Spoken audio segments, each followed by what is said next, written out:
And here we go. We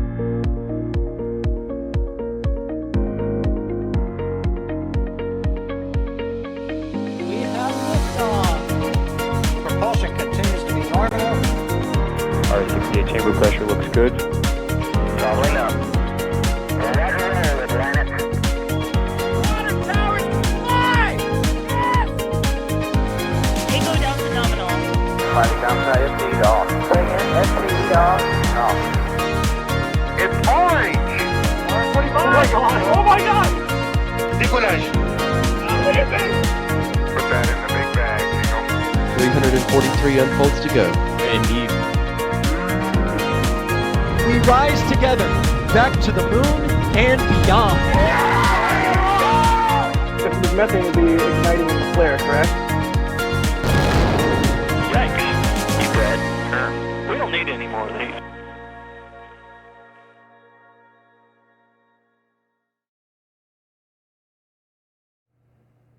Welcome to the latest Shuttle Sunday. We're up to STS-34 with Best Shuttle Atlantis. So this is great news that we're covering this launch from Atlantis because it's also a very interesting one. Luckily, I'm joined with Sawyer. Hello, Sawyer. Hello, Chris. I love these Shuttle Sundays, and especially the science ones. And all I will say is Bohemian Rhapsody was a wake-up song during this mission for a reason. It was indeed. We're also joined by Jack. Hello, Jack. Howdy, howdy. Excited for STS-34, not least of which because Galileo is awesome, and also because we're kind of back to like a sensible numbering, sort of, almost, briefly, before it gets weird again. But yeah, Galileo, this is going to be awesome.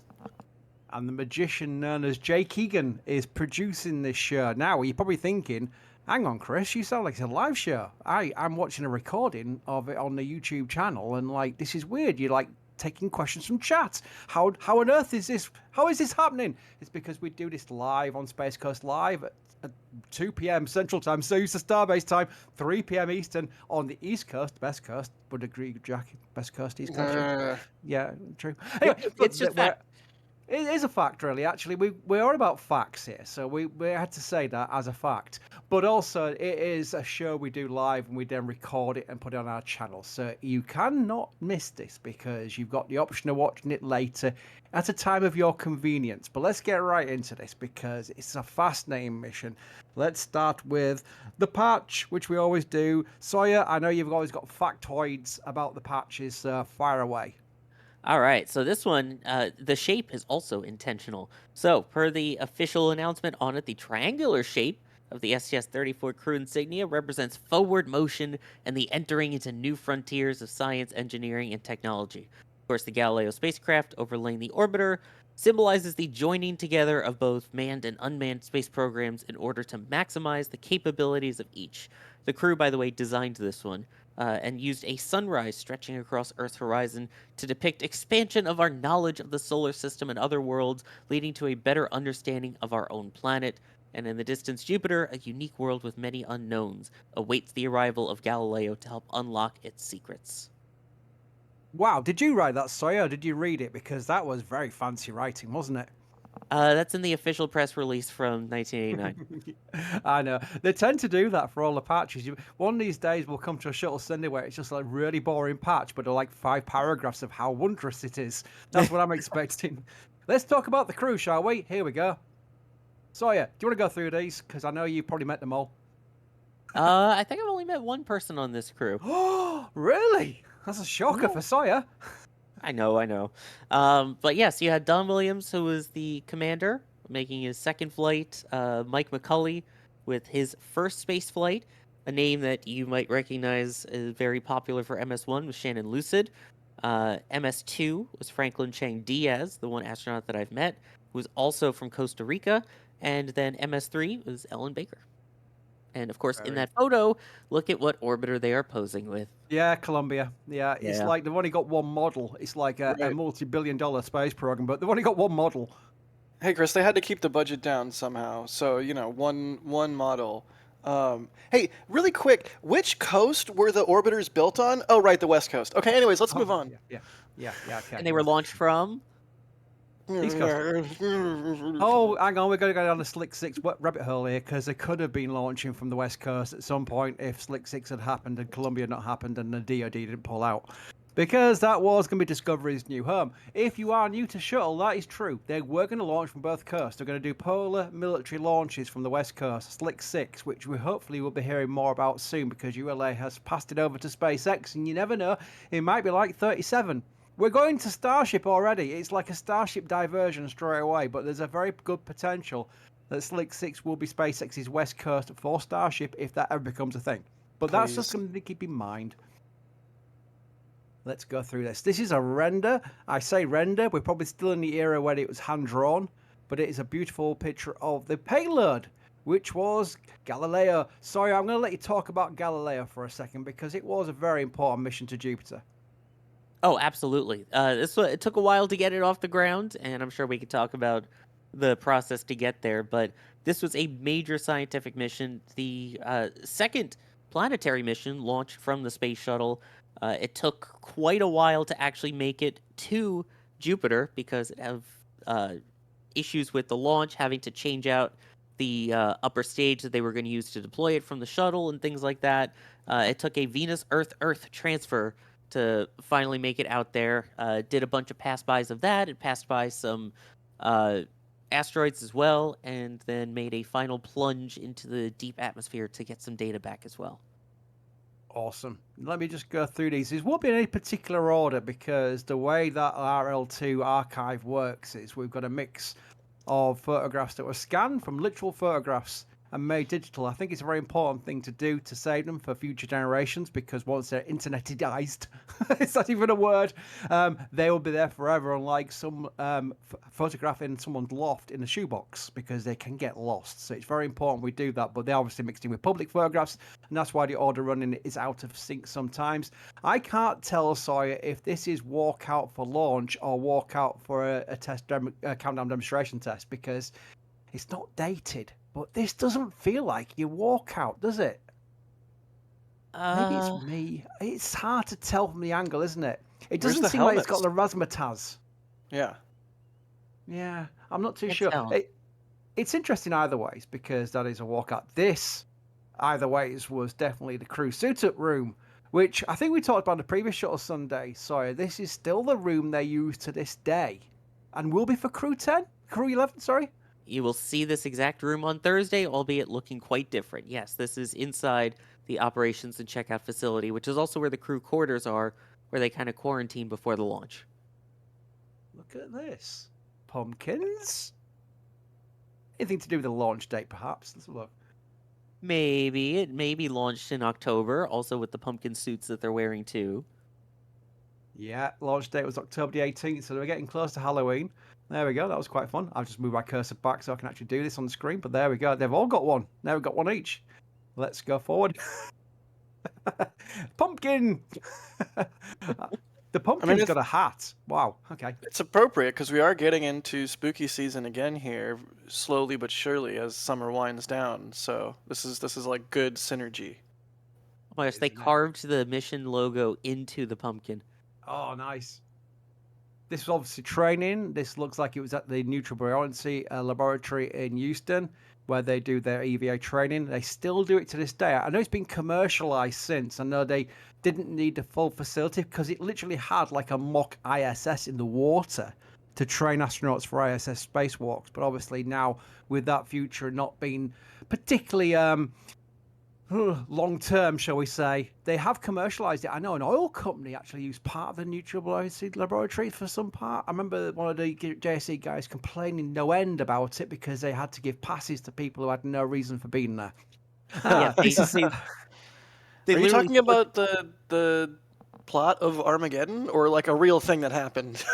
No, literally like oil works, like working on like oil pipes on oil rigs and stuff. They basically commercialized part of it for it. And one of my JSC manager friends was very annoyed by it because they were giving passes away to people who started wandering the corridors, his words were.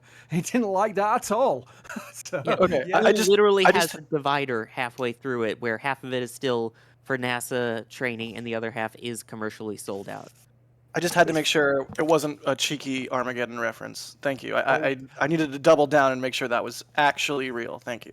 I have an Armageddon story that I can tell people that I've told people before, but I've not told it frequently. So there's a good chance there's a fair few people in this right now who will not know this story. But when they were filming Armageddon, NASA, KSC gave them rights to film everywhere. They saw Armageddon as like a PR stunt for NASA. They loved the idea. They saw the script and they thought, this is great. This makes us look really cool. And it kind of does if you think about it. It was unrealistic as hell, but it made it look pretty, it's like NASA, woo, save the planet, blah, blah, blah. They had a scene. Now, if anyone's watched the film Armageddon, there's a scene where they're walking around under an orbiter. It was meant to be, obviously, Freedom and Independence, but it's actually Endeavour. It was actually inside the OPF. And during takes, Bruce Willis got a little bit close to Endeavour and nearly touched her. Now, you're not allowed to touch the TPS because the oil in your fingers can impact the TPS. And one of the OPF guys, bigger than Bruce Willis, pretty much got in his face. He didn't care. It was a Hollywood actor, a famous Hollywood actor. He got right into Bruce Willis's face and had to be pulled off. It's literally like they were going to come to blows. And that was a real scene. If you watch the movie, there's a scene where they're walking through this Bear. Bear, the big, massive guy with the wrench sort of thing. They're all walking through there. That was the scene they were filming in the actual OPF. Right, anyway. True story. I get told some great stories from the shuttle guys. This is a lovely drawing. This is showing deployment. This is where Galileo is setting sail after leaving, and there it is the exploration, the IUS, isn't it, Sawyer, which sends it on its way. Yeah, it was originally supposed to be a Centaur G upper stage, but then there were going to, because otherwise it was going to take forever to get there based off the original launch date, which was supposed to be 81 or 82. Then it got delayed, so they switched to Centaur. Then it got delayed because of Challenger, and then they canceled Centaur G. So, they switched back to the IUS, and that's when they did the triple gravity assist. Can I just say, I wish to some extent that companies would still do, or like commission artists to do illustrations like this. Like a render's cool, but a lot of time, sometimes, but a lot of time, I don't feel like a render is art. Like there's certainly artistry in renders. You can have an artist who works in that medium and makes art. I don't know. This is art. This is beautiful. I would put this on my wall. But like this one and the previous illustration of Galileo, like just absolutely beautiful. Take me back, Chris. Take me back. No, can I say two things to that? One, can I subscribe to your newsletter? And two, I second that motion. That is, I am totally in agreement. There's not many, but there are some artistic drawings relating around the shuttle program, and I guarantee you that if we showed did a full show of them, which I'm sure we'll get permission for because these are copyrighted materials from artists, and obviously you got to respect that. But people will be saying, "Oh my wow, oh my wow." That's what they'd say. It'd be completely bad grammar, but it'd be "Oh my wow" because it is amazing. I think we need a Nightbot command for "Oh my wow" now. But no, really, like, I think of people in the community now, like Jade, Never Normal, who does watercolors and paintings and stuff. And it's like, if only more companies would commission more kinds of art. Like, yes, hire more photographers, hire more videographers, hire more painters, hire more illustrators. It doesn't all have to be a slick 3D render of a box. Jade, I tell you what, Jack, Jade is amazing. I do follow her work on X, the everything app. It is amazing. Please spam her in SCL. You have the power. You have moderator power to spam her account. Operators are standing by. She deserves it. She comes across a real nice person as well, which is nice. Good people are good people. Here we go. This is a rollout photograph of the best shuttle Atlantis. You've got to say, by the way, it's a rule, best shuttle. It's true, Sawyer, isn't it? It's a 30-year rule that you have to say best shuttle before Atlantis when you're speaking about Shuttle Atlantis, correct? That is very incorrect. I believe you meant to say Endeavour. Oh, really? Really? Endeavour, the spare parts vehicle. Okay. Hey, we're almost at her arrival, okay? She's almost about to enter the picture. And it's Crane Watch. Here we go. There's still the big legacy crane on top. Oh, phew. Oh my gosh. Okay. I'm so relieved. Chris, you have no idea. There's a backstory here for this episode. So we always watch and see if the crane is gone. You guys know when it leaves. I don't. But I watch chat. I'm watching chat right now. Hi, chat. And Lords of Random, one of our regulars, trolled me and said it was gone earlier, like when we started the show, and so I thought it was spoiled. Like I thought I was gonna have to fake my reaction to it being gone if it was actually gone. I'm so glad that they were just joking. Oh dear. Yeah, it's like Jackson King. I've just been up doing this Ship 38 rollout till like goodness knows what time in the morning. I can't do Shuttle Sunday. I need to sleep in. And then someone goes, "But Jack, this is the episode where the crane goes." Yeah, right. I'm like, well, I gotta be there for I've got that. to do the show now. Right, anyway. Oh, this is lovely photograph. This. There's a lot. I'll tell you one thing. Oh. I've noticed with the shuttle missions, going through the historical records that we have, is that there's no really two photographs the same kind of angle. Whoever were taking the photo, I'm sure it's the NASA official photograph. Whoever the photographer was for NASA in those days, unfortunately, they don't put a name on it. They did in later years, but they don't put a name on them for the old ones. Really pick different angles. This is beautiful. I mean, Jack and Sawyer, you're both photographers. So it's like through the trees, isn't it? Yeah, Yeah, and they got that's some something foreground elements. Yeah. that's also very exclusive to 39B. 39A's tree line isn't as pretty as that. I don't know. There's something about 39B shooting that pad is I don't know what it is. It's just spectacular looking. Special pad. I've never even been there outside of like the bus tours or whatever. But it's a gorgeous pad. And from a photographer's perspective, Chris, because it's different than 39A, it would make sense that the person that shot this image wanted to highlight that difference. You know, with a little bit of a different foreground element, because we've all seen the 39A shots where you're like kind of looking through the palm trees at that one spot where there's like a little bit of water and the palm trees. This is very different and By the way, you beautiful. say you haven't been to that pad. What pad were you almost left behind by the bus? Oh wait, yeah, okay, wow, brain. You know, not a lot of sleep has been had lately. See, chat unfortunately has ruined my joke with the extended answer there, because I'd zoomed in on on one of the cars, one of the old kind of veteran cars there. I was thinking we need a phone in with EJ whenever we got these old style photographs. But RC Horseman in chat goes, "That's an Al Camino." Let's go back in again. I don't know my cars. I really don't. I mean, I know, new cars, but I don't know the old cars. But is that an Al Camino? Is that from Breaking Bad? Wasn't it an Al Camino in Breaking Bad? My mind might be going a bit mental You're there, but- thinking of the movie that was like the after the show Oh, movie. yes, with That was Jesse. called El Camino. I don't know if that's an El Camino or not. It looks like one, but at that era there was also like other cars that kind of looked similar. So it might be a knockoff. It might be an El Camino. I am not a car expert. We should ask EJ. We should ask EJ. Astro Joe says the mullet of cars. I like that. I like that a lot. That is So funny. good. Right. Saving that, Astro Joe. You're immortalized because we record these shows. Your joke is immortalized forever, and with people in 50 years' time still laughing at your comment. There we go. I've said it. I've made a declaration. That is a funny post, and that is the funniest post in SCL all day. There we go. I've said it and done it. The reason why I bring up EJ is because I didn't really know EJ. That he's big into cars until we had a photograph I put on X, which was from, I think it was an Athena launch back in the 60s or something like that. And it had a bunch of old cars in the car lot. And EJ actually cut into his live show on Twitch to go through every single car in the car lot. It was the most bonkers thing I've ever come across in my life. It was literally like quiz show genius time. It was amazing. And that's how I got to know EJ knew his cars. And then obviously we know him for that since. But you know what I'm going to do? I'm going to keep on this really nice photograph and thank some people. This is bonkers. This is only Shuttle Sunday. This is not a big audience show. And people are going, "Chris, you want to do shows where there's lots of audiences because that's where you get super chats and stuff." I do get people who say that to me. And that's natural. I can see that because a lot of channels do that. We don't. We're doing Shuttle because we love Shuttle and we basically have our foundations in Shuttle. So it doesn't matter if this show only gets like 5,000 views, which is still a lot. It's just something we wanted to do. We want to put it on the channel so there's an archive, there's a playlist, and we're going to go try and get through all the shuttle missions in order, right to STS-135. That's the whole goal of that.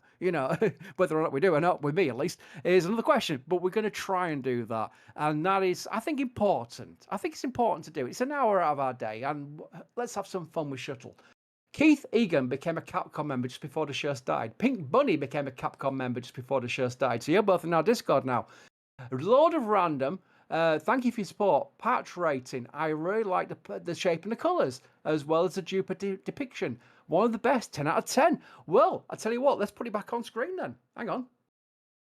You did some support. Let's put it back on screen. There we go. There's Patch. Then Phil gifted a Red Team membership. So whoever got that Red Team membership, please say thank you to Phil because Phil's gifted you it. And Ari Guest, best mission to pair with a good day. Oh, well, there we go. You're having a good day, Ari, and you're enjoying this mission. There we go. That's cool. And then fun fact, on the way to Jupiter, Galileo did the first close flyby of asteroids, Gaspia and Ida, and discovered Ida's tiny moon, I can't pronounce that, Dactyl, the first astronaut satellite ever identified. That is a fun fact, Harry. It's literally paid for a super chat to say a fun fact. You could just put it in chat when you read it out. But thank you for support, Harry. I much appreciate that. We will take some questions later as well. If you have questions at NASA Spaceflight in chat. But there's so many little fun facts like that with this mission. I mean, I didn't know Galileo, or I didn't realize, I guess, Galileo was the very first probe to orbit an outer solar system planet. And that was what, 1995? How did it take till 1995? I know. Well, that's because it was supposed to launch in 81 or 82, and then 85, and then 86, and then Challenger happened, so then 88, and 89, and then it took 6 years to get there. But for sure, and the 6 years was because it had to do the triple gravity. I understand the logistics. I just mean, in my head, if you asked me to play a board game kind of thing where I lay out milestones in the space program, I would have put outer solar system planet orbited in the 60s or 70s. You know what I mean? I did not expect it to be 1995, but there you have it. USA. Chris. You know what? The funny thing is, right, as a young pup in Yorkshire, I do have an iconic memory of seeing my first shuttle missions and just seeing the big American flag on the side, USA, United States, sorry, I should say, because it's big American flag and the United States on the side of the orbiter, and thinking that's cool. It's what I wonder, how much positive impact that has to a young person overseas, where they see this magnificent vehicle launching this statement of power, because it is a powerful statement that you've got this massive space agency NASA launching these space planes with a big American flag on the side of it. I wonder. It might not be appreciated by Americans as much as people overseas, because the overseas people need to tell Americans that is a positive thing that you saw. And I was an 80s kid.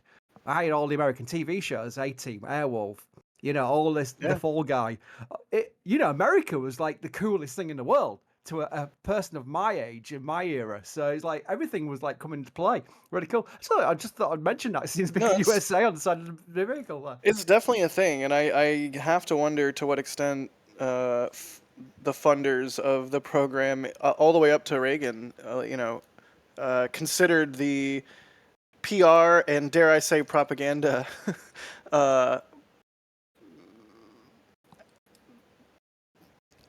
I'm blanking, but what is Jackie's booting?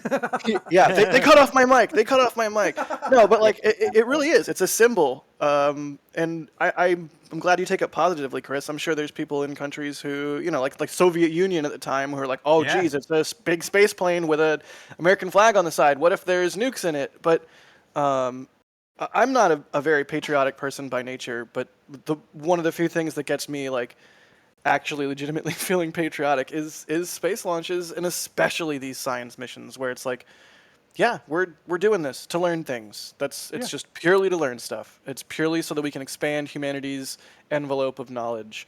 That makes me feel good, not just about the country, but about the state of the world and humanity. It's so yay flag.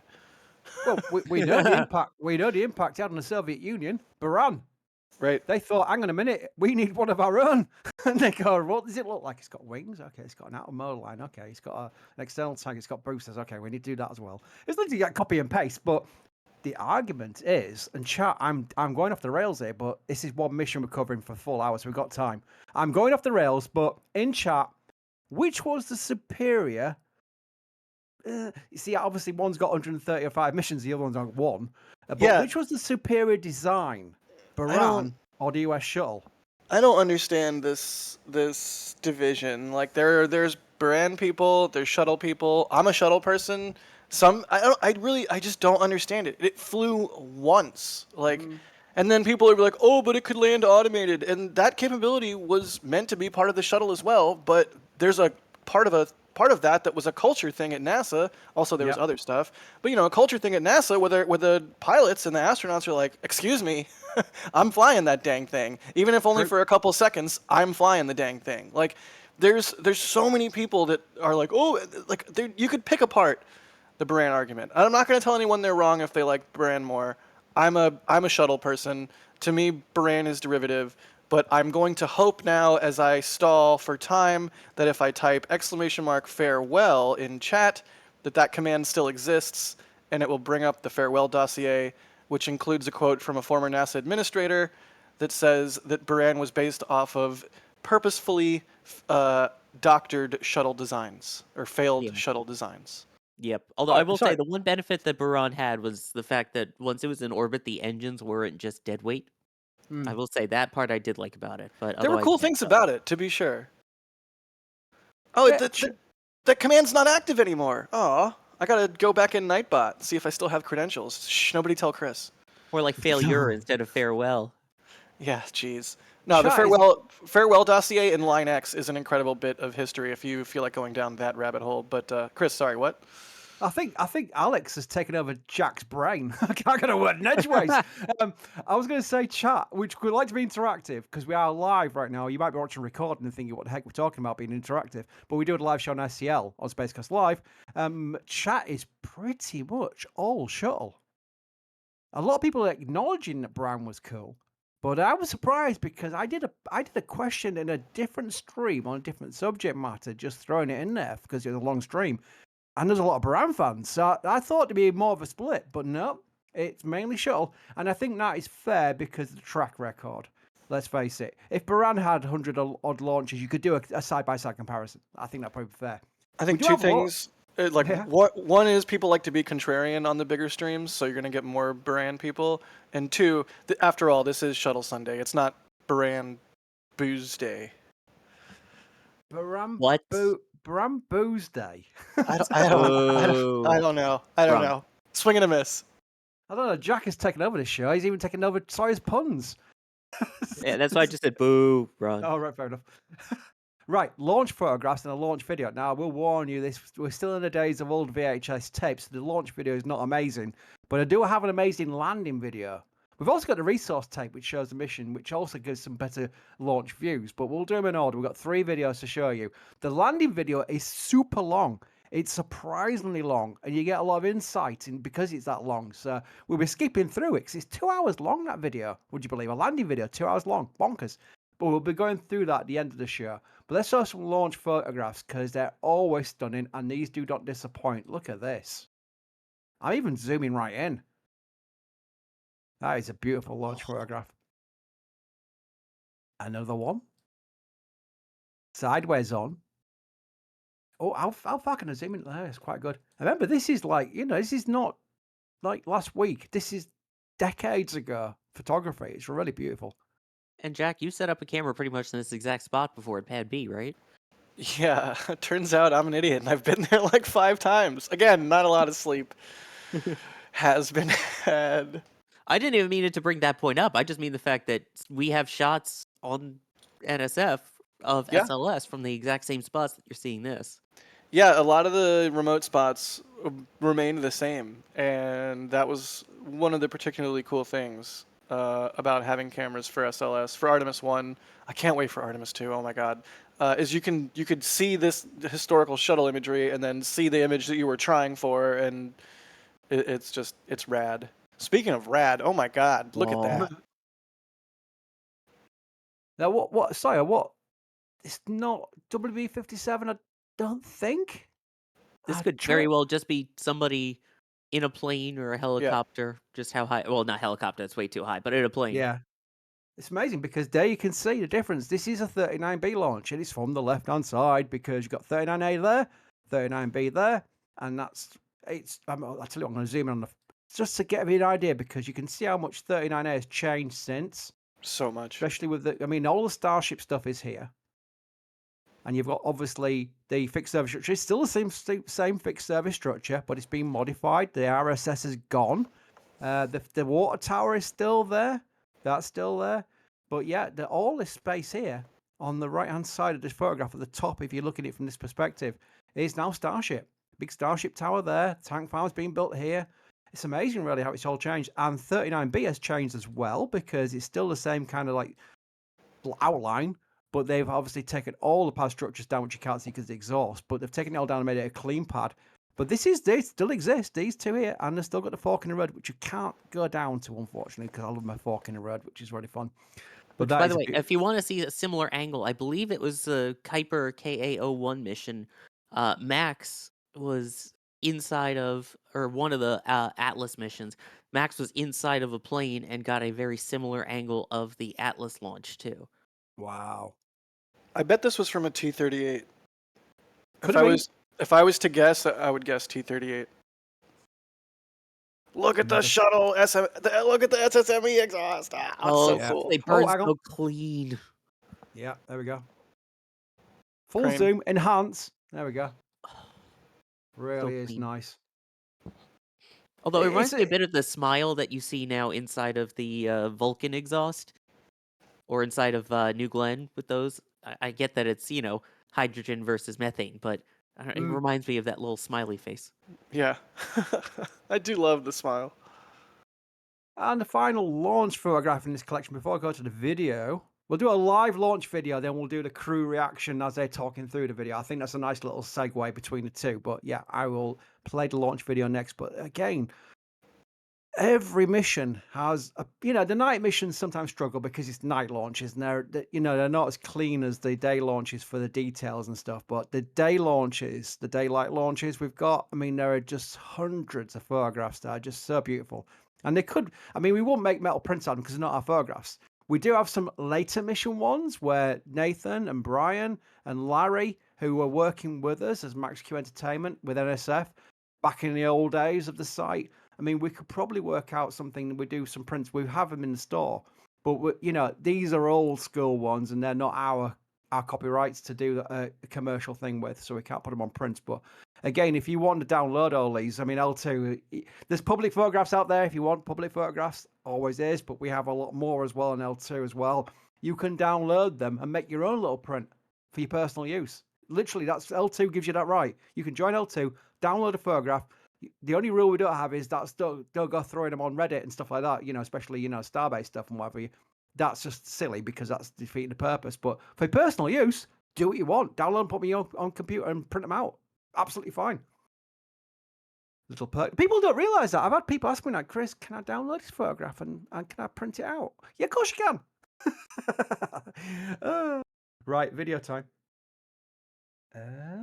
Bear with me. Here we go. This is the launch video. Again, warning, this is not amazing quality. It's from VHS. And you can tell. Let's see if the volume... Let me know in chat if the volume is playing.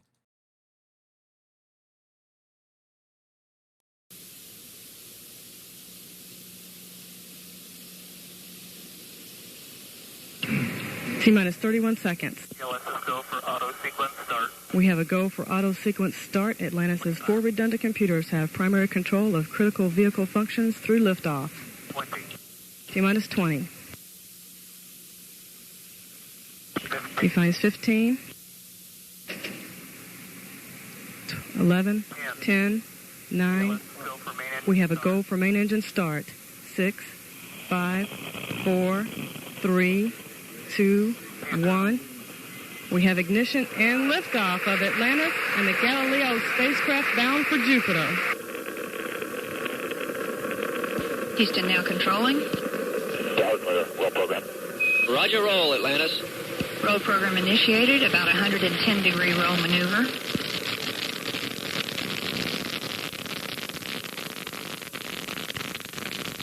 Guidance confirms a good roll maneuver.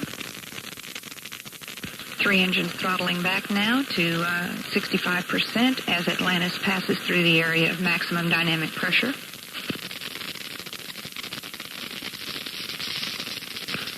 Throttle's now at 65%. APU's looking good. Velocity 2,000 feet per second.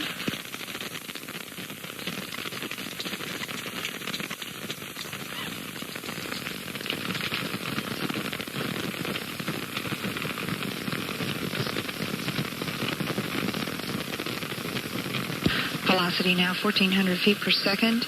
Downrange distance 3 nautical miles. Atlantis, go with throttle up. Engines now throttle back. Engines now back to 104%. All systems performing well. Standing by for separation of these solid rocket boosters at 2 minutes and 4 seconds.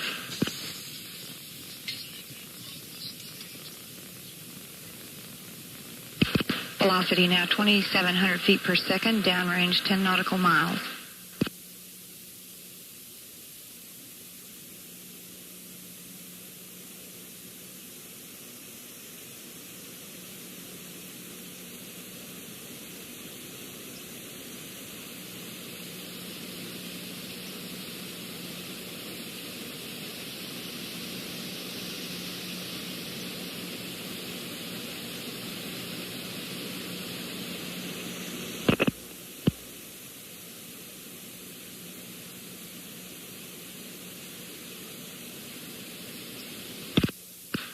Separation of SRBs confirmed. Velocity now 4,200 feet per second. Downrange 33 nautical miles.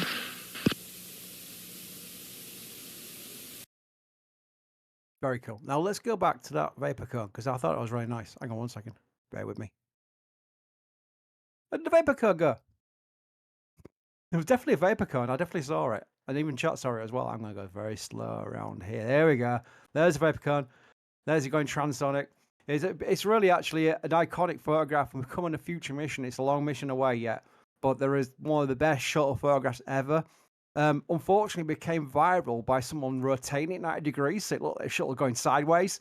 But it's actually the actual real photograph. Is it vertical? But it is a beautiful Max Q kind of like vapor cone view of the orbiter, which is really cool. I'm going to show some mission photographs next because my mouse is having a fit. That's why you saw the D, because of my share mouse having a fit. I'm going to show some mission photographs, then show the actual crew talking about their mission, because I think that is probably the best segue between the two. So bear with me while I do this. Here we go. These will be out of order slightly, but they're all cool photographs, so we can't go wrong. Starting with this one. Hang on. I've double-clicked it. Do I have to press? There it is. My mouse is not happy. My mouse is really not happy. There is the deployment. Sawyer, I remember the IUS. It looks like the nozzle cover's still on. I mean, do you remember if the nozzle was blown off by ignition or just fell away or what? I don't remember, actually. Nada. I always thought that, I know the earlier missions it deployed with the cover off, unless this was an upgrade to the IUS. Yeah. Huh. We're going to have to go through that, sorry, because if you don't know, then I don't feel too bad not knowing myself. That's one thing. But also that I didn't realize that, until I showed it. Huh. Let me go through the deployment sequence here in the press kit. I'll take a look. Oh, hang on. Sawyer's going deep diving into PDFs.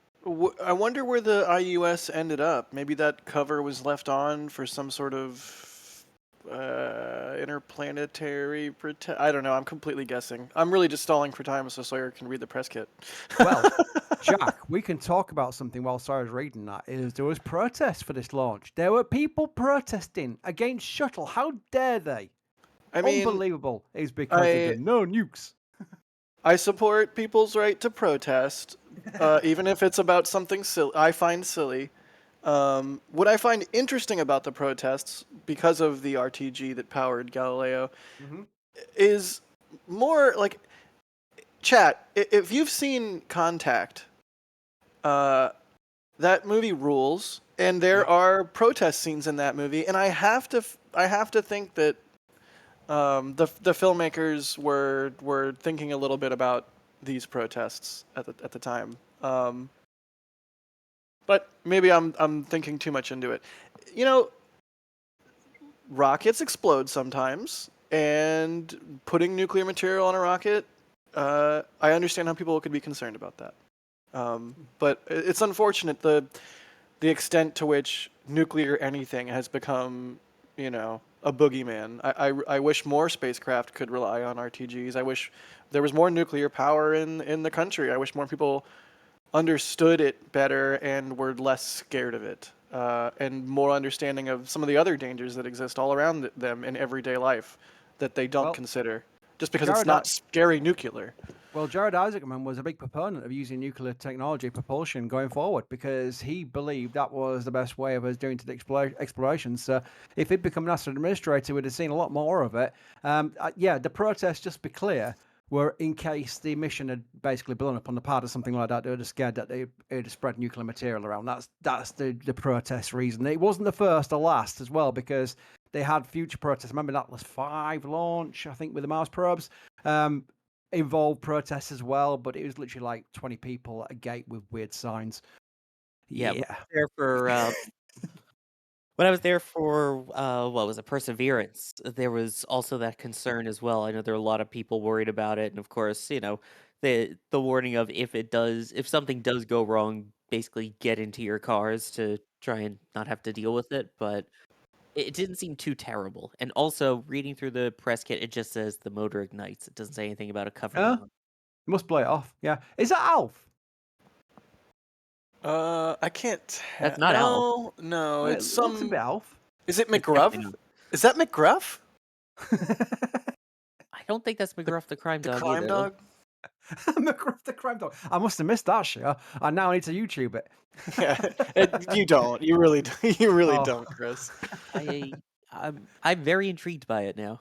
Yeah, hang on. Let me see what I can do.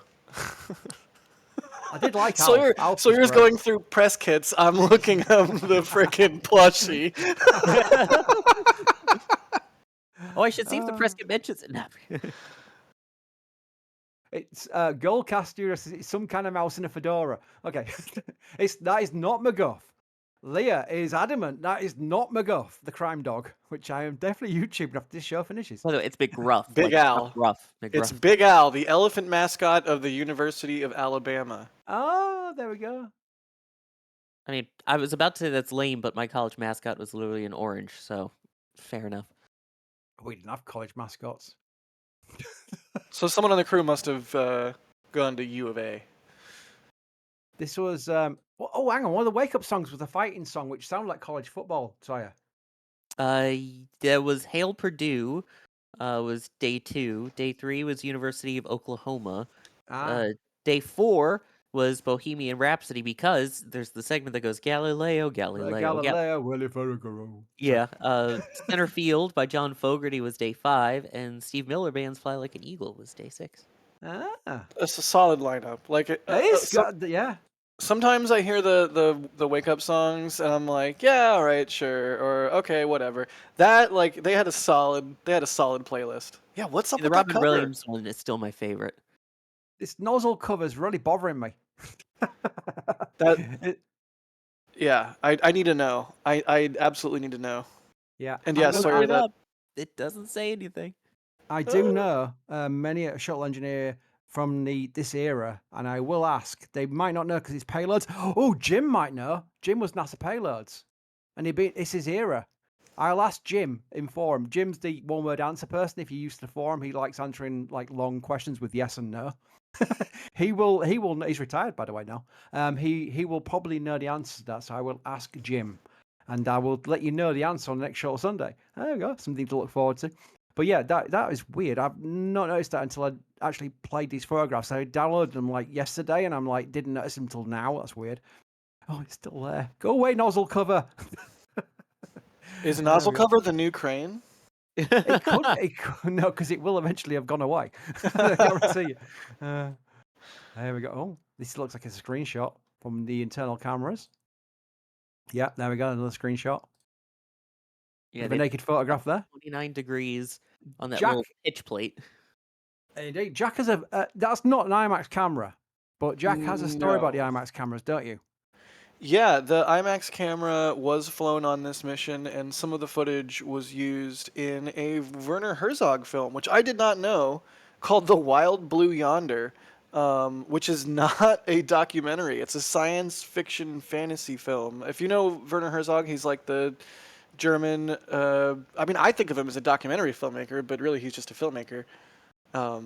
You know, learning that he used footage from a shuttle mission in a what looks to be an experimental weird film about an alien on Earth kind of blew my mind. Like, you never know what kind of rabbit holes you're gonna find on these missions, and sure enough, I really now I want to know what this camcorder is, though, Chris. I wonder. I can't tell if that's. I mean, it looks digital. It doesn't look like it's a film camera. It looks ancient. Either way, I love it. Ancient from 1989. Well, yeah. VHS probably, but lots of crew photographs. That's external tank separation. There's very few photographs back in these days of the external tank separation photographs, but there were lots after loss of Columbia because they wanted to know if it had any missing foam TPS, the surface foam, because that might have been foam that had hit the orbiter on the way up, and they could compare it with the onboard views. That was a thing that became very much a requirement in latter missions. There they are on the mid deck. There is the airlock. People wonder where the airlock is on the space shuttle. It's on the mid deck at the aft, and they've got the lockers there, and that's where they have their dinners and sleep. Mostly the flight deck is one above, but it's very small. It's surprisingly small for a big orbiter, a big vehicle, I should say. Right, let's go through a video where it's a crew presentation, because I was skipping through this because it's another long video, this one, but I will be skipping through the most pertinent parts of it, starting now.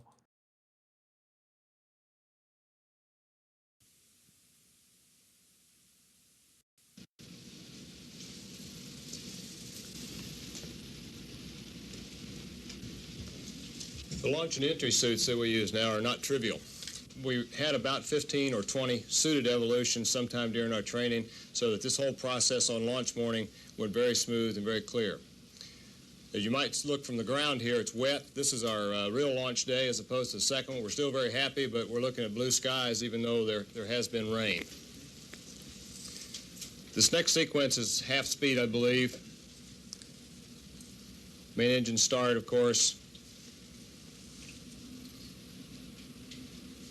And about this time, I turned to look at Don, and I said, "You didn't prepare me for this," as the tower went by a great deal faster than I thought it would, based on my simulator experience.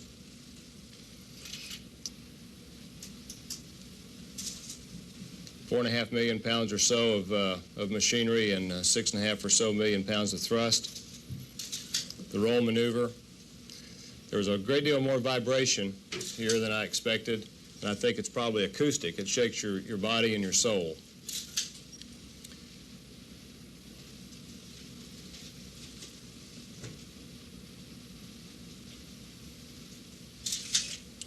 Not too far into the flight, the main engine's throttle back, and as you reach maximum dynamic pressure, and there's some very good shots here of the waves created by the speed and the maximum dynamic pressure as we went through the area of max Q.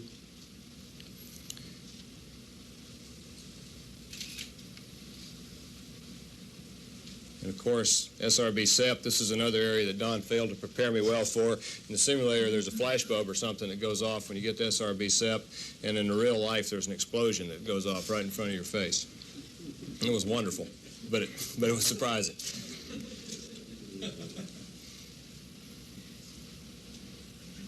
It's sort of like an 8.5-minute catapult shot. Well, you get up on orbit, and then you look out, and this is what you see. You see the Earth going by, but you don't have a whole lot of time to look out the window. You have to get busy, and there's a tremendous amount of work that needs to be done to reconfigure the shuttle so that it's ready to stay up on orbit. And during the post-insertion time, we also had to get ready to launch the IUS. To launch an IUS, it takes all 5 of the crew members to do that. Ellen here is working, configuring the communications so that the IUS would lock up on the right frequencies. Franklin was busy downstairs. Franklin was sort of in charge of all our cameras, and he had to configure the IMAX camera to get it ready so that we could take the movies. Then we had to go back upstairs and get ready to launch the IUS. The first thing, a visual thing that we had to do was get the IUS up to 28 degrees, and that all went very smooth. And then we had to, we changed our positions a little bit inside the cockpit, and Ellen traded out with Don so that Ellen was sitting up in the commander's seat and monitoring the RTG purge, and Mike was orienting the shuttle so be in the right position, and Franklin was busy with the cameras, and then Don moved back to the back so that he would be ready to fly the shuttle away from the IUS as soon as we deployed it, and then I was busy at the IUS panel back there in the aft. Well, we went ahead and we did the RTG purge. We pulled the umbilicals and we raised the IUS and the Galileo on up to 58 degrees. Then we had a few minutes to sit there and wait until the proper deploy time came. The deploy time came, we flipped the switch, we deployed it, and it slowly went out of the payload bay. And at that time, both Ellen and I sighed a great sigh of relief because we figured Galileo was not our concern at that point because we'd gotten rid of it. And we also figured that, you know, happiness was an empty payload bay, and we got happier and happier as the IUS and the Galileo went further away from us. And then Don was getting ready to fly the shuttle and maneuver it away from the IUS and Galileo stack.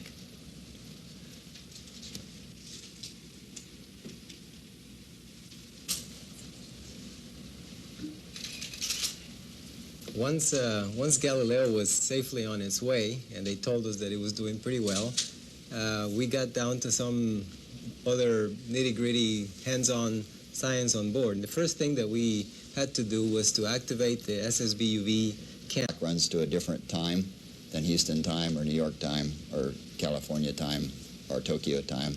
But it comes time to go to sleep.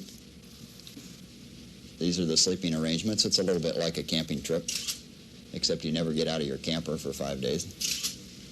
So this is the good night, Mike. Good night, Ellen.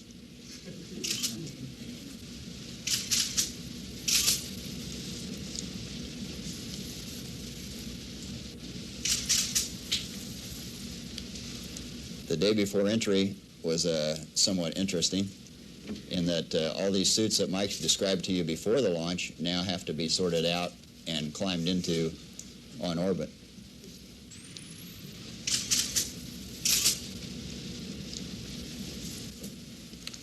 The reentry was spectacular, as I remember it before.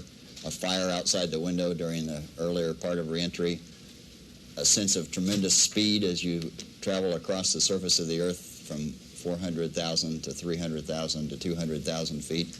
The rush of the ground coming up as the spacecraft approaches the runway. The landing, much like the simulator, yet different, a very responsive airplane, a very real airplane, a real magnificent flying machine. The touchdown, the rollout, the nose wheel steering tests, and the end of an adventure for the STS-34 crew, one which we'll never forget, and we're happy to have a chance to fly with you, to share with you today. As you watch the end of this mission and the crew egress, all smiles on all 5 faces, as you might expect at this point. A very happy group, greeting the Associate Administrator for Spaceflight, Dr. Lenore, and the NASA Administrator, Admiral Truly, who also seemed very happy. A beautiful spacecraft, designed, engineered, built by Americans for one of the finest programs in the world today. We're very I forgot he said that sign off at the end. He was very patriotic getting in there, but we've got some landing photographs as well, by the way. I'm going to do some landing photographs, going to do some questions, and we're going to show a landing video that has some unique views. So I'll be skipping through it, but I'll be going for the unique views in this one instead. But here's some landing photographs. Still in California. Yeah. Edwards landing, baby. It'll be a little bit before they get back to landing at Kennedy because of the break thing. But, yeah, Edwards. Ugh. If only I had a time machine. I say it every time. That's a worm. That's a worm logo. They actually had to land a couple orbits early on this mission, too, because the weather wasn't looking so great. So rather than stay in orbit longer, they had them come back a couple orbits sooner. You know, that actually is the camera truck with the long-range cameras you'll see in the video that takes the real long views. They had they use them for launches as well. Big, massive gimbal thing you sit in. It's got 2 massive telescopic cameras. It's really cool. I didn't realize it was in that photograph, but that's very cool. Yeah, they still use those too, at Bandy and the Cape and whatnot. Yep. Crew egress. Nice little crew photograph. Most of them do it head on with the photograph with the nose cone, with the nose in the view, but didn't do it on that one. That was weird. Now there's another landing photograph. Main landing gear touchdown. And you can see the angle as well. So beautiful. Yeah. Another one for different perspective. A few seconds later. The sharp And- orbiter blurry background lets you know that the camera person was panning the camera rapidly, but doing so in a steady way, so that the orbiter wasn't moving around in frame. Like I don't know how to quite to explain it, and I know we're pressed for time, but like it's a skillful shot. It's a skillful shot. It's really beautiful. Yeah, moving and keeping the orbiter basically in the same spot every time, so that stays in focus, but you get the movement in the back. It's impressive. Correct. That's not a terrible photograph to leave this on while we take some questions, because it's a beautiful photograph. So let's go through these. Severin Fisher asks, Sawyer, how did they refuel the OMS? Did they happen while they're in the VAB, or was it at the pad? I believe the OMS. I'm trying to think. Was that what they did in the OPF, the Orbiter Processing Facilities? Because that was all of the nasty hydrazine type stuff, right? Yes, it was. Yeah. Pretty sure that was not done out at the pad. I'm pretty sure that was done ahead of time. They did some loading of the RCS. I know that, and the veneers at the pad. But it was a HAZOPS, they called it. It was part of the S0007 countdown procedures as well. But they were fueling the orbiter mainly through fueling the external tank mainly through the operation. They didn't fuel the orbiter; they fueled the external tank. That's what fueled the orbiter. There we go. A load of random. They also use the IUS because of post-Challenger regulations. Correct. So, have you got any insight on that? I think so. Again, part of it was the fact that after Challenger was when they decided to cancel Centaur G because it turns out it was super risky and dangerous, and they didn't want risk and danger following Challenger. So they got rid of it and they went with the safe option, which is the IUS, because obviously they floated on multiple missions. It worked. One of the original things was they were hoping pre-Challenger that they could get away with the IUS and actually run the SSMEs at 109% of their rated thrust instead of the 104.5% that we're used to. 109, by the way, is what SLS is running at for its max.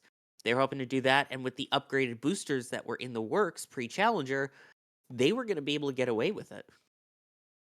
Yeah. I'm going to combine two questions from Gabriel. By the way, I've seen other questions from Severin and what have you about the SCA. The video I'm going to show you will give you some insights. We'll be literally pausing the video at points in the video because we can point out some cool things. One related to 747, for example. Gabriel asks, first of all, how long did it take Galileo to reach Jupiter? 5 years, if I'm not mistaken. Yeah, I think it was a little under 6 years, so I think it was 5-ish. Had to do 3 flybys, as Sawyer said earlier. Like Venus, then Earth again. So it took a while. And a follow-on question, what happened to it? What was its end-of-life scenario? Did it re-enter?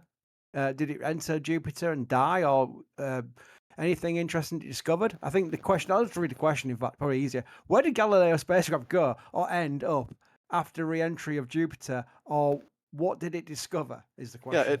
Yeah, so it had an atmospheric probe that it dropped into Jupiter that was built by Hughes, and then it itself demised into the atmosphere of Jupiter as well. So it went away. I feel like we could do a whole episode on Galileo and the things that we learned from it and all the science that it did. And I am not the science expert here, but super cool stuff. Look into it if you. And there's also a bunch of like not a human space flight thing, but like critical like moments in the Galileo mission itself where it was like, oh geez, we have to fix this kind of thing, like Apollo 13 style stuff. So really from time to time. Too much to hit here, but yeah. And amazingly, it didn't re-enter Jupiter's atmosphere until 2003. Wow. Yeah. Synchronous wows. There we go. Right. So this video is 2 hours long. We're not going to play all 2 hours. I'll be here all day, and we can't do that. I'm going to skip through this part here, but this is just an example of a very, very long video I've got hold of, which is the return of Atlantis from STS-34. I said 134, and that's the wrong orbiter. Oh, dearie me. Yeah, that's the best orbiter. Endeavour, isn't it? Yeah, that's an Endeavour mission. Oh, don't want to touch that. No. But this is STS-34's return. I'm going to skip through parts of this and point out some cool things I noticed in the video. So bear with me. Be a bit jerky, but we'll get there. flight controllers will monitor whatever data they are able to get. Receiving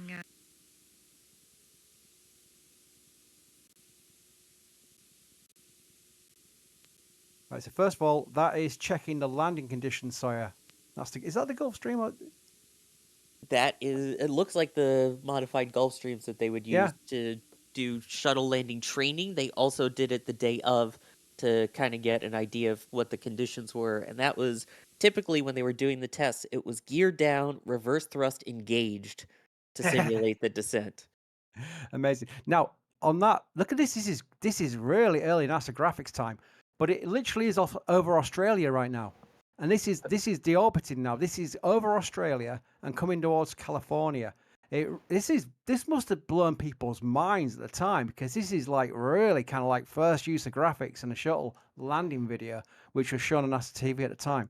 I feel like I'm seeing a long lost memory when I look at something like that. Like, I probably saw that when I was like 1 or 2 or 3 years old and had no idea. And now seeing it now, I'm like, ooh, look at that graphic. But it's a terrible CG. Like, it only is cool to me because there's like a proto memory of it in my head. Yeah, Australia looks very green in that graphic. Also, yes. There's a shuttle landing convoy, a real ragtag of strange vehicles that always surround an orbit after landing, with purge trucks and even a fan truck, even this very fancy fan that they spent a lot of money on because it could do this massive ability of blowing away the toxic fumes that may be coming out of the orbiter after landing to allow a crew to approach. But they were the shuttle landing crew there. That was a nice little insight. We've never seen them preparing before a landing before. There's the Gulfstream again. This is the landing site. This is Dryden, Edwards Air Force Base. I'm going to skip through a little bit more. Here we go. We're over the Pacific Ocean now, coming towards California. We're getting closer. There's the convoy as well. There's the stairs that would attach to the orbiter so the crew could egress. There is the hangar where the SA we'll get a closer view of it, because we see the nose cone as well eventually in this view. Fun fact, that ridge in the background is called Rocket Ridge, and there's a whole bunch of engine testing that happens up there, including all the stuff they did for X-33. Venture Star, my beloved. I knew I would get a wistful sigh from Chris about that one. Edwards is so cool, man. It really is. Yep. There's the purge trucks. There's the stairs.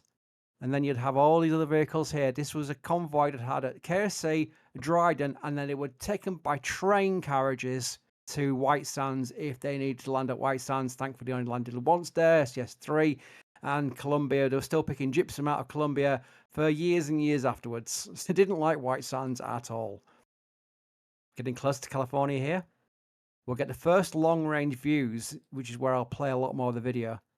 We can see the S-banks. In fact, there, you could see the S-banks there. They're bleeding off energy because they literally would bank to the left, bank to the right, and then do S-turns to basically get the velocity down, burn off the energy. Now we're into California. The coolest machine. Just the coolest machine. Yeah. There's very little commentary on this video, so I can literally mute it and we can talk over it as we're looking at it. But that is a real long-range view. Very high up still. But they're coming towards the hack, which is head in alignment cylinder turn, which is literally a big circle, and then they end the turn when they have the runway in sight, and that's when they make their final approach. Yeah, there's usually a 90-degree hack or a 270-degree hack, depending on the wind and which runway they were going into. And they have one chance to land because it's a glider at this point, and they need to do either a 90-degree or a 270-degree turn. I'm not sure at what speed they start, but it's significant.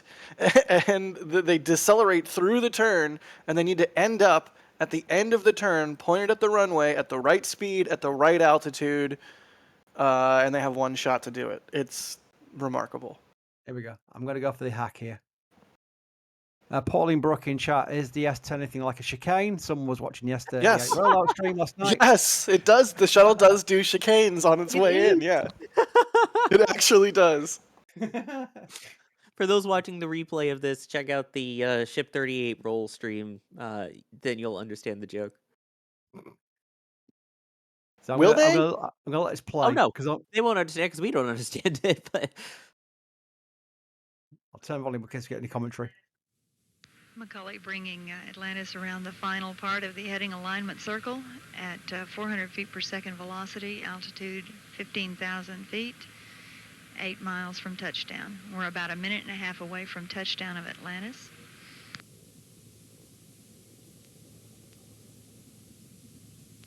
Macaulay now in the final approach at about 19 degrees glide slope.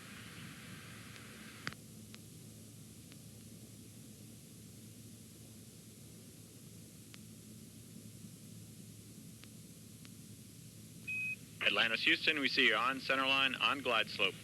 Surface winds 190 at 8, 6 head, 5 left.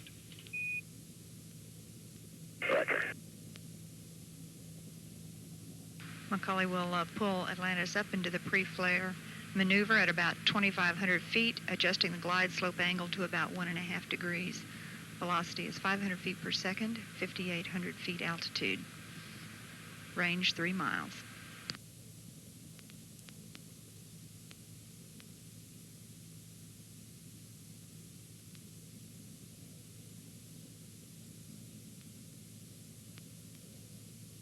I hope I don't talk about commentary, but look how fast that's dropping. That was Like a a brick. signature thing. Literally called it the flying brick, yeah. Yep. Amazing. Then it just pulls out on the pull-up. What's the Douglas flare. Adams quote? Like, flying exactly like a brick doesn't. I mean, yeah, for reference, they mentioned a 19-degree glide slope. An airliner, when it's on final, is a 3-degree glide slope. Remarkable. Landing Just a gear down completely and different lock. Altitude 390 feet. type of aircraft. Also, for those watching the rollout stream last night, the runway at Edwards is approximately 2.1 leagues long. And nose gear touchdown. And Atlantis rolls out at the conclusion of mission STS-34, correction. Something about the dry lake bed, man. The dust getting kicked up. And we're also pre-parachute. The rudder speed brake is deployed there. That Unofficial helps, main but they gear always did that touchdown. anyway. Touchdown time was at 9:33 a.m. Pacific Daylight Time. I love how you can also hear kind of the sputters of the APU. Yeah. I always classed it as like a racehorse after a race. The panting. But I suppose I would. Yeah, of course you would think of it that way, but that's actually a good simile. Like, well, in the same way that... Congratulations on an outstanding mission. You've extended the shuttle's reach to the outer planets. Bravo Zulu. In the same way that when a rocket's getting fueled, Roger that. Mike, it's like it's coming to life. One shut down, please. It's going to sleep. And stand by. And then if you look at some of the newer missions at night, you sometimes can see the flames literally coming out of it. So cool. There you can see the convoy arriving. That's a great shot. Just the distance of the convoy, because they will wait for the fan truck to approach first. The fan truck will be there for a good 30 minutes, blowing away the potential toxic. We never knew if there was proper toxics or not, but they have hazmats and what have you. So they've been fine, but they have a big procedure, and it was always employed regardless. Unless you're John Young and you just want to hop out and look at the orbiter. You were going where I was going. I was going to go, but there are examples of John Young's just a boss. He can't be deterred. John Young could drop into a bucket of acid and he'd come out smiling. He's indestructible, that man. He'd come out smiling with jokes. Yeah. Now, this is where it gets interesting. Normally, all the videos we've got, they cut off at this and maybe show the crew leaving, everyone's handshaking and going, woohoo. This video goes on forever. If you're interested, let me know. I will stick this in a member area or whatever, because it's like a very big video. I can't just put it on X. It's too big for X. But I'll be happy to share it if you want to watch the full video of this, because it just goes on forever. I'm sure there's about 10 people who may be interested. If those 10 people want it, I'll give it. I'm interested. I'm one of them. I will subscribe to your newsletter. Your ideas are interesting to me, and I would. Like I didn't know about that saying until you said it, Jack. That was something I'd never known for decades. It's from The Simpsons, I think. Oh, is it? Yeah, I think it's from. I should know it. I think someone says it to Homer, or Homer says it to someone. But yeah, your ideas are intriguing to me, and I wish to subscribe to your newsletter. It's classic. Look See, at this that. how- The yeah. lighting. The lighting. Oh. And dead center line. Mm-hmm. But it gets better. I'm going to make sure I don't skip past it. There is a part where you see Atlantis' taxi back to KSC being prepared. First of all, we've got the fire trucks. We've got the convoy arriving. Look, they've got the hazmats. So look, they're very careful still, regardless, because the main concern would be the RCS prop, because that's hypercolics. Oh, come on! I definitely saw it. Monomethylhydrazine, tetrahydrazine, that kind of good stuff. I'm glad you said it. I can't pronounce the propellants for SRBs either. It's like massively long words. I'm being very Nasty peanut careful butter. here. That's what I call the solids. This skipping's working actually, because it's quite intriguing. I'm luckily skipping on the right things. Look, he's got his little probe there, sniffing. He's got a little sniff probe. Yep, sniff, sniff. They still use them on Dragon. The skipping, I think, is combining with my sleep deprivation and turning this into like a shuttle fever dream, which honestly I'm kind of into. But yeah, if you look at the Dragon, when they get out to it, they put this little stick all the way around it when the boats come out. That is basically the same deal, just newer version of the sniffer stick. You really don't want to breathe hypergalls. Not good. Yeah, LSR's not missing a trick. LSR in the back room is reminding us that we've got our own newsletter. Not the joke, an actual newsletter. I'll put it into chat. I'll put it into chat because LSR won't forgive me now for mentioning we've got all the socials as well. You know, we're on Instagram, TikTok, Threads, the whole lot. We're on everything. Where anything you want to consume, we've got.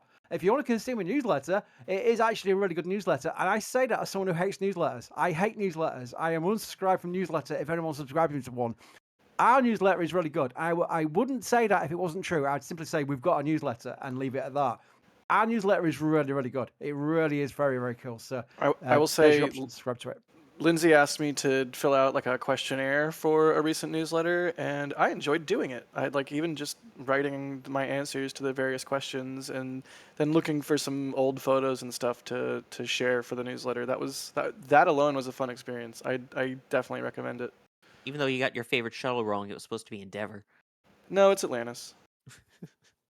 We all know it's Atlantis. The shuttle we're looking at right now. Right, Jack, I'm pausing it here. What's going on here? I didn't know this. Is that two runways side by side? What's going on? Oh, yeah, that's weird. So the way that Rogers Dry Lake at Edwards works is it extends out from the concrete runway. So you can use the concrete runway, you can use the dirt runway, you can use the dirt and then go on to concrete, you can use the concrete and go on to dirt. I don't know why this is like a parallel thing. I wonder if this was like a nice groomed area of the lake bed next to the main runway that was like reserved for just shuttle. That's a really good question, Chris. I don't even know how to go about trying to find out more, but I will see if I can.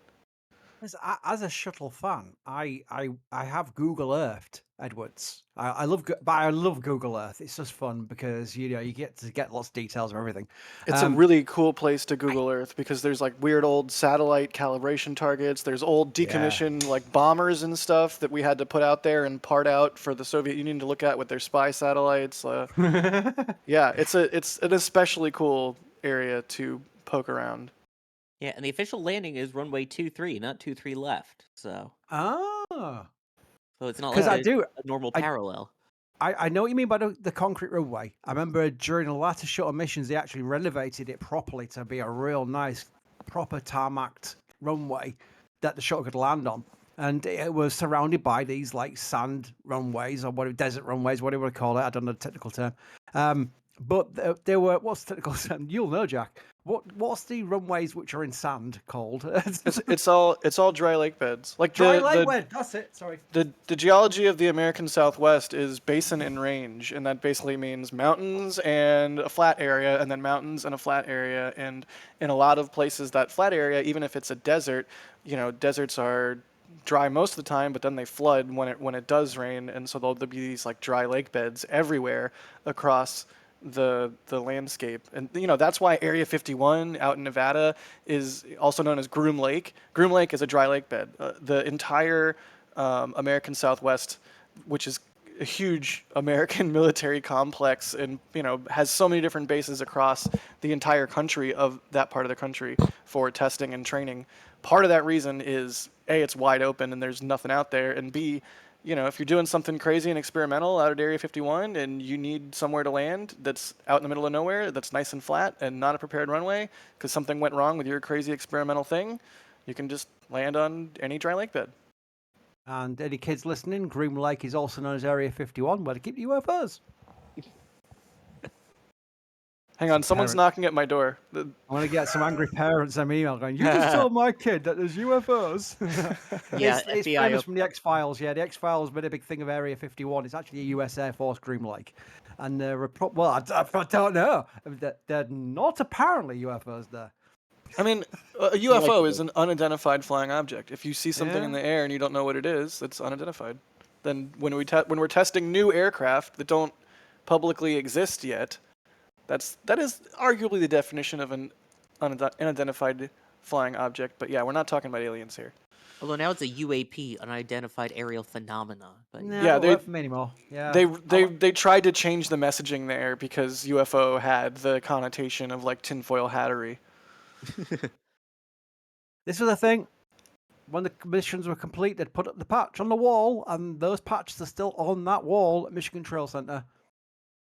So that was a lovely little ceremony that I didn't realize we had video of, but there we go. We've got video of it for STS-34. You can see the wall is not all that full yet, but it becomes very full by the end of the shuttle program. Lots of applause. Everyone happy? I'm tell you what, we're going to be here, Jack, until goodness knows what time, until I find this shot I've been looking for. Because I know for a fact I've got a cool view of the hangar with the SCA. Oh, this is actually quite cool. Real close up and personal with the orbiter. Oh, boop the nose, boop the nose. They didn't boop the nose. Boop it. Marks, I love it. Really, just the look of a used spacecraft is. Tell you what, Sawyer, that's not healthy. Just a little bit dings. Quite a few dings. It's not STS-27, but you know what? They repaired all the tiles from STS-27. It's not like remnants of just not repaired tiles. Yeah, that in the post-return to flight missions would have been an investigation. I can tell you right now, there's a fair few dings in this TPS. Obviously safe, but anyway. Now I want to go on L2 and read the. Look at the Sawyer. I'm seeing more dings than I'm happy with. That is a lot of it. Yeah, like scraping off of it. The white is the actual silica underneath. There's a black coating on top of those particular tiles, and is below that coating is the regular silica, which is the white that you're seeing. So it scraped away the black protection on top. You know how I said, oh, we might not have enough for an hour on this, but that's fine because we're all tired. And you said, yeah, but every 7 you say that, we'll go 1 hour, 15 minutes. This show's been live 1 hour, 15 minutes. It happened again. It happened again. I'm finding this shot if it kills me. Hang on. Chris, are the post-landing reports on L2? Like, can I go on L2 and look? Yes, you can. And read what the TPS engineers wrote on a little form? Because I kind of want to do that now. Yeah, we've got everything. I'll tell you what, I can't find it. It was definitely when I was going through the video, I found it. Hang on 1 second. Let's see if I can go through this video again, see if I can find it. Well, we had the landing video there. I wonder if it's before the landing then. Hang on. Let's go before the landing. There we go. Right, let's skip through this very, very carefully. Beautiful I'll give you one more go. Trust me, I'll let you get on with your business in a second, but I'm going to quickly skip through this if I can find it. I'm going to go very slowly through this part because I think I skipped quite a lot in this part here. Chris, the road closure here in Starbase isn't until 11:59 p.m., so I got as long as you want to go, baby. If you want to take your time and find this thing, I'm eager to see what this image is because you clearly want to show it to me. Yeah. It might have been like 3 seconds. I just happened to skip through it and find. Oh no! I found it. Thank goodness for that. There we go. Right. Oh. Okay. So that is a shuttle carrier aircraft. Sawyer and I made the exact same sound at the exact same time. Right. But look, it's the tail cone they put on after the orbiter. It's like a nappy. I'm not even joking, like a diaper that they put on the back of the orbiter. Don't call it that. I'm sorry, but it is. Why would you?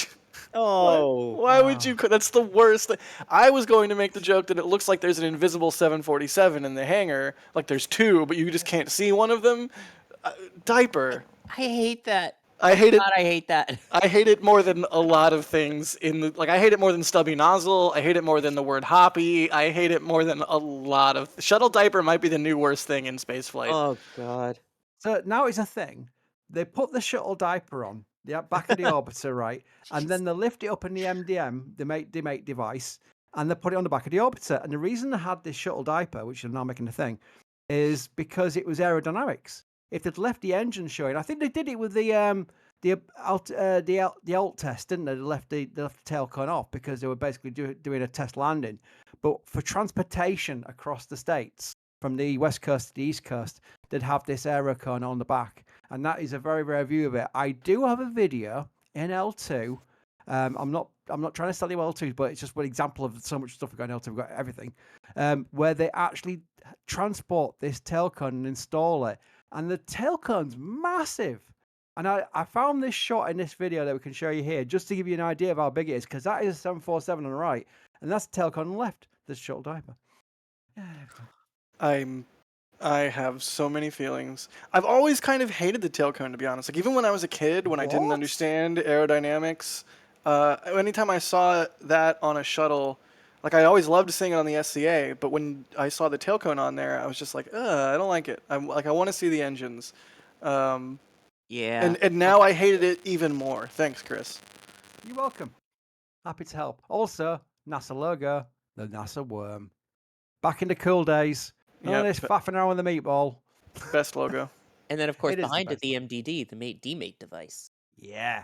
And they had one at, obviously, the West Coast here. You can see it there. They had one shuttle landing facility that literally we were just covering the other day with the Crew 11 arrival, but it's been taken down since, obviously. And then the one for White Sands was transported by a train. Took it on a train tracks all the way down there and assembled it. It was like a real MacGyver version, almost like Pad 1 at Starbase, Pad A, sorry. They've MacGyvered it to be able to lift it. It was like a multitude of cranes with a device in the middle, but it wasn't the same kind of structure for White Sands because they didn't expect many landings there. Thankfully, they only had one, as we mentioned earlier. Right, I tell you what, we've come to the end of the show. I'm leaving on this, the shuttle diaper as the last thing. Oh, God. Really quick. Yeah. Really quick. Alternate title for this image is List of Infrastructure that no longer exists to move a shuttle, should anybody want to do that. Yeah.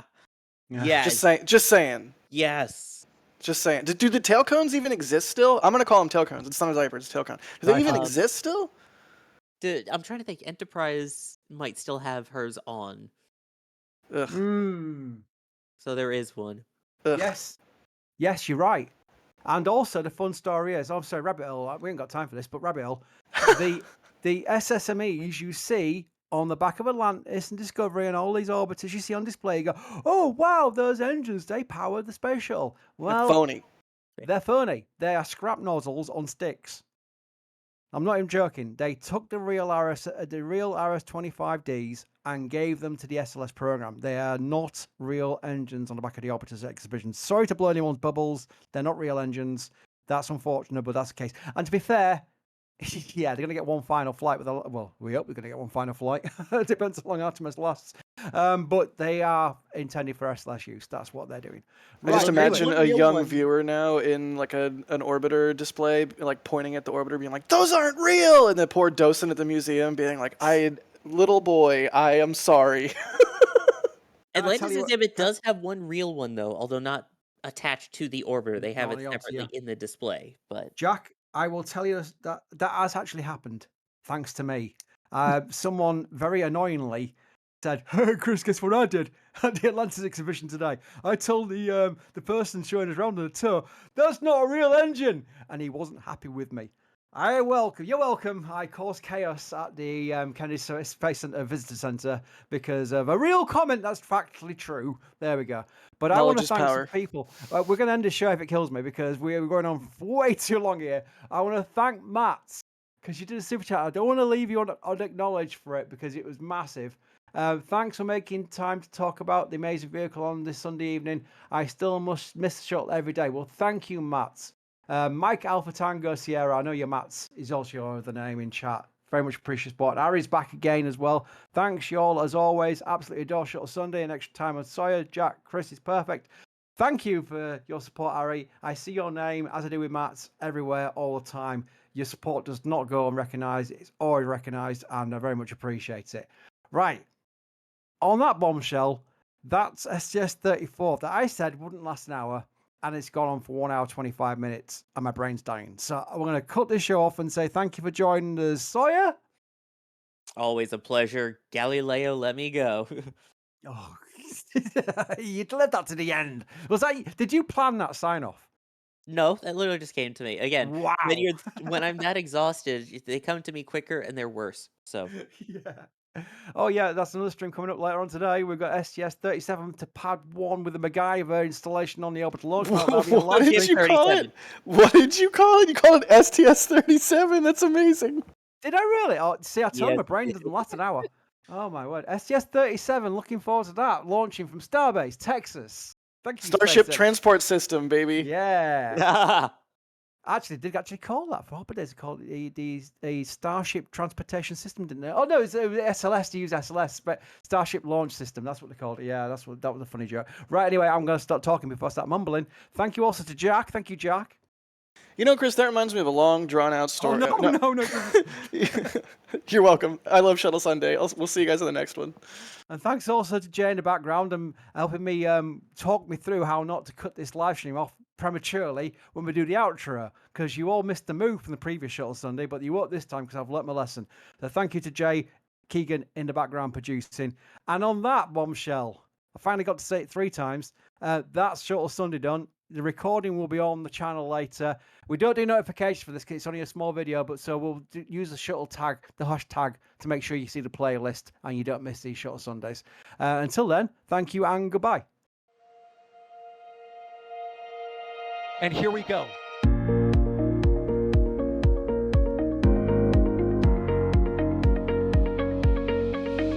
have liftoff. Propulsion continues to be nominal. R68 chamber pressure looks good. Rolling up. Roger, Atlantis. Water towers, fly! Yes! Tango down to nominal. Flight downside, FTE off. Bring in, FTE off. Off. It's orange! 45! Oh my god! Oh my god! Decollage. Look at that! Put that in the big bag, 343 unfolds to go. Indeed. We rise together, back to the moon and beyond.